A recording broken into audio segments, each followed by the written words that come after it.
Nastavljamo zanimljivu priču o definitivno budućem hitu Sebi dala u režiji, mogu da kažem, dva vrsna umetnika, Jana i Đogani. Jano, tebe vidimo po prvi put u nekim, ajde kažemo, elementima jednostavno tvoje estradne karijere. Nismo te navikli, igraš, đuskaš, glumiš i tako dalje, pa da čujemo novo iskustvo za tebe. I na kraju pevam. Veliki pozdrav, hvala što ste došli.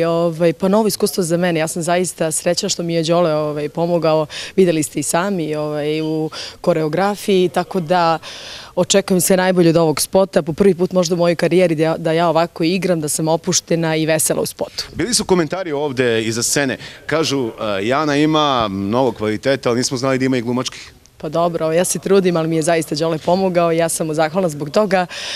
I pored toga što sam se trudila da igram, da se veselim ovde sa celom ekipom, imamo zaista pesmu koja će biti hit.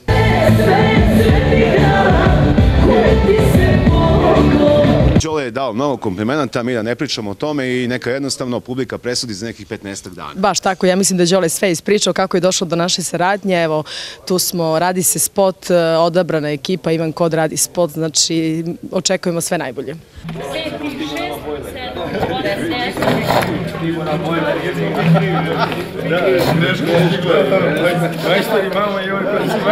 Bitno si ti zadovoljna i jednostavno mogu da kažem da nastavljaš svoju dominaciju koja je prisutna već ko zna koliko godina unazad. A sada ćete imati prilike da vidite kako to ide ovako kod Jane, je li tako? I onaj okret, da, je li tako bilo, Jano? Jeste, baš tako, smejao si se slatko, videla sam. Jesam, uživao sam. A i vi ćete uživati uskoro uz pesmu Sve bi dala u režiji, duetskoj normalno pesmi Đoganija i Jane. VIP Star Show. Ćao, čao!